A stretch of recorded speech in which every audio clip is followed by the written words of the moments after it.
खुलुमबाय रायजो राजा नोंथांमोन दिनै जोङो दङ गारि सायावनो आरो गारि सायाव सोर सोर दं नुखाबाय नङा होमबा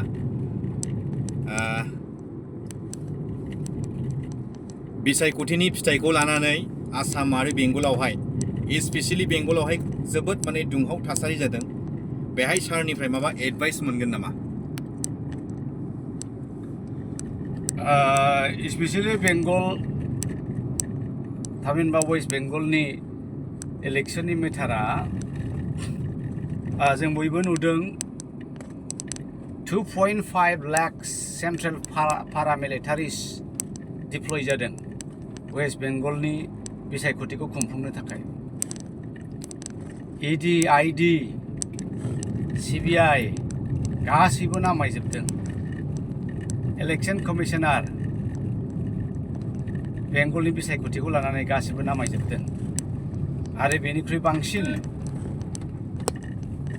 बेंगलनि पुलिस बिफाननि डिजिपि एसपि डिसि आइजिपि बिथांमोनखौ जाय फाराफोर ट्रेन्सफार खालामहरजोबदों गुबुन रायजोफ्राव दा बावहाय जोङो नुदों थाउजेन्ड्स अफ क्र'र्स फैसा गारनानै जेबायदि दिनै बिसायख'थिखौ बिथांमोना खुंफुंदों जबरदस्ति सासे स्टेन्डिं सिएम ममता बेनार्जी बिथांखौ जोदों बुदों सौदों आरो इभिएम मेसिनखौ लानानै खारनाय बेलट पेपारनि स्लिपफ्रा आनिथानि गदलाबायनाय दा बे गासैयाबो बेंगलनि रायजो राजानो मोनसे बिदिन्थि बे बिदिन्थिया जाहैबाय जबरदस्ति बाय हुक एन्ड क्रुक जेरैखि जाया बे बाराव तृणमूल थामहिनबा ममता बेनार्जीखौ फेजेननांगौ होननानै बिथांमोनहा फेजेनबाय दा दिनैनि वेस्ट बेंगलनि दुंहाव थासारिया बेनो जादों आरो फारसेथिं आसामनि बेलायावहाय नोंथांमोना बयबो मिथिखादों आसामनि गिबि मन्थ्रि आसामनि मुख्यमन्थ्रि हेमन्त बिश्व शर्मा बिथाङा इलेक्शननि सिगांबो रिजाल्टनि सिगांबो माखासे बाथ्राखौ गले गले बुंबाय थादों उमुक बिथाङा एथ' हाजाराव इलेक्शन देरहागोन लेखा लाबो कागज आनासुन मुहि लिखिदिं गुवाहाटीयाव मीरा बटाकुरा उमुक 1000 भटआव जेनगोन काटा दियासुन मुहि लिखिदिं कंग्रेस सुर खुरिबाय नाजाने दा बैफोर खोथाफ्रा ओरैबायदि मोनसे बेरखांदों जे हेमन्त बिश्व शर्माया आसाम रायजोखौ कमप्लिटलि गावनि आखायाव लानानै गाव जेरै बुंदों गाव जेरै मोसानो थिनदों पुलिस प्रशासन आर्मि जेसेबां खुंथायजों लोगोसे थाफानाय बिथांमोना हेमन्त बिश्व शर्मानि आखाइ थारखायाव मोसाजोबदों दा बे गासैखौबो नुयोब्ला इभिएम हेकिं आसामाव जे जायाखै जों बेखौ बुंनो हाया हा नङाब्ला बोरै उमुगा बेसेबां देरहागोन उमुगा एथ' देरहागोन बोरै बुंनो हानांगौ जाखो इलेक्शननि सिगां रिजाल्टनि सिगां बे बाथ्राफोरखौ बिथांमोनाबो बुंदों हाग्रामा बिथाङाबो बुंदों जे 15थायाव जों 15था देरहाजोबगोन इउपिपिएलआ मोनसेबो देरहाया दिनै कंग्रेसआ देरहागोनखौ आसा खालामनानै बिथांमोना बिराद माने प्रिपेयार खालामदोंमोन नाथाय जोबनायाव नुबाय जे बिथांमोना बे बाराव गाज्रिसिन मावबाय दा बे गासैनिबो गुरु बे गासैनिबो बिगोमाया जाहैबाय हेमन्त बिश्व शर्माया दिनै आसामनि इलेक्शन बिसायख'थिखौ लोब्बा लाखिनानै बिथाङा सासे भगबान बिथाङा डिक्टेटरियेल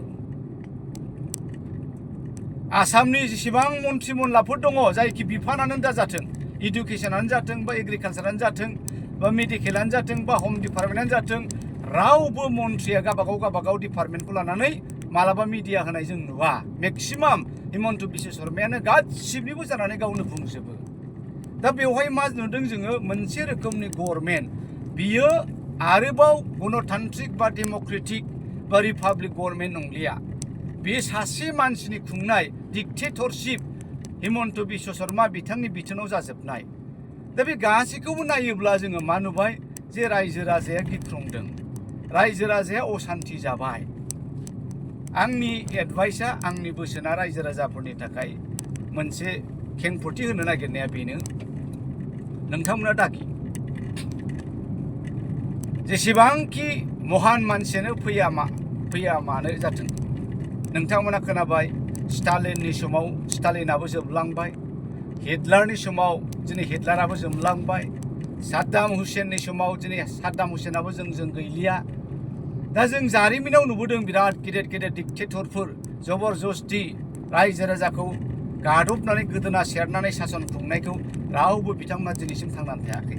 दा बेखायनो हिमन्त बिश्व शर्मानाबो मोनसे समाव गावनि जोबनाय दङ, नरेन्द्र मदियाबो बिथांनि जोबनाय समाव फैबाय थागोन, जों बेखौ गिनाङा। फारसेथिं डेम'क्रेसिया ओरैबायदि बुस्थु, भारतआ स्पेसियेलि आरो जोंनि भारतआ ओरैबायदि मोनसे हादोर, गोबां रायजोसाफोर स्टेट आरो इउनियन टेरिटरिफोर ज' जानानैसो मोनसे हादोर, सभारेन कान्ट्रि। दा मा जायो, गोबां स्टेटफ्रा बै समाव भारत उदांस्रिनि सिगांबो गावबागाव हादोरसाखौ रायजोखौ मालाय गाव उदां खालामखानाय आरो गाव गावनो खुंथायबो खुंबोखादोंमोन। महात्मा गान्धीनि उदांस्रि सोमावसारनायाव जेब्ला बिथांमोनहा गमामायैनो इंराजफोरखौ होखारहरनो हायो, बे समाव महात्मा गान्धीया होनबाय जे जोङो फिसा रायजो थाबाय थायोब्ला, फिसा हादोर खुंबाय थायोब्ला जोंनि सुथुरा जोंखौ सानसे बेलासे दिनै जे खालामदों बे जिनिसखौ खालामफिनगोन। बेखायनो जों गावजों गाव आलादा जुदा जायाबालानो बयबो मोनसे ज' जानानै खौसे जानानै महात्मा गान्धी बिथांनि क्लारियन कलखौ रिसपन्स खालामनानै जोंनि आसामनिफ्रायबो बै समाव गपिनाथ बरदलै बिथांमोनहा एन्टायार नर्थ इस्टखौहाय रायज्लायनानै होनबाय जे नर्थ इस्टनि फिसा रायजोफ्रा ज' जादोनि, फै जोङो इन्डिया हिसाबै जों बयबो इन्डियाजों थादिनि। दा बे बाथ्राखौ बिथांमोना बावनो नाङा। बिजेपिया बेखौ मोनथिया, भारतआ बोरै उदांस्रि जादों बेखौ मोनथिया, भारतनि संबिधानखौ सोर ड्राफ्ट खालामदों, भारतनि संबिधानाव मा लिरदों बिथांमोना बेखौ मिथिया।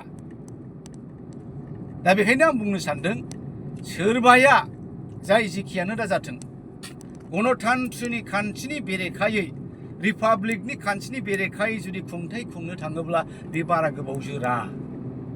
अट'मेटिक रायजो राजाया बिनि बिकल्पखौ गावसोरनो लायो। जों रावखौबो थोननाङा। मैया दाखालिनिफ्राय जों नुबोबाय थादों श्रीलंकायाव मा जाया, बांलादेशआव मा जाया आरो नेपालाव मा जाया। जेनेरेशन आल्फा आरो दिनैनि जोंनि फिसा लाइमोन गथ'फोरखौ जों मा होनो, जेनेरेशन जेड। बिसोरो रावखौबो फोथाया, बिसोरो रावखौबो सिनाया। मोखाङाव जेखौ नुदों बिथांमोना नांगौ जायोब्ला आरो सम जायोब्ला बिनि फिननायखौ बिथांमोना होयो। बेखायनो हिमन्त बिश्व शर्मा बिथाङा आनि थानि बेबायदि खालामबाय थायोब्ला गाबोन समफोर बारा गोबाव गैया बिथांनि खुंथायाबो हारसिङै गोग्लैफिनगोन।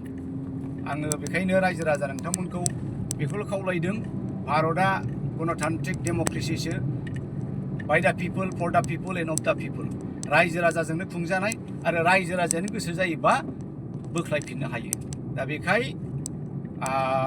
हिमन्त बिश्व शर्मा बिथाङा जेसेबांखि गाज्रि आरो गादबनाय खान्थिजों दाखुंथों, नरेन्द्र मदि बिथाङा जेसेबांखि गाज्रि आरो गादबनाय खान्थिजों दाखुंथों, बिथांमोनाबो गिनांगोन। नङाबा दिनैनि जे दावरावखौ जों नुदों वेस्ट बेंगलाव, बे वेस्ट बेंगलनि अरा सारा इन्डियायाव नांनो हागौ।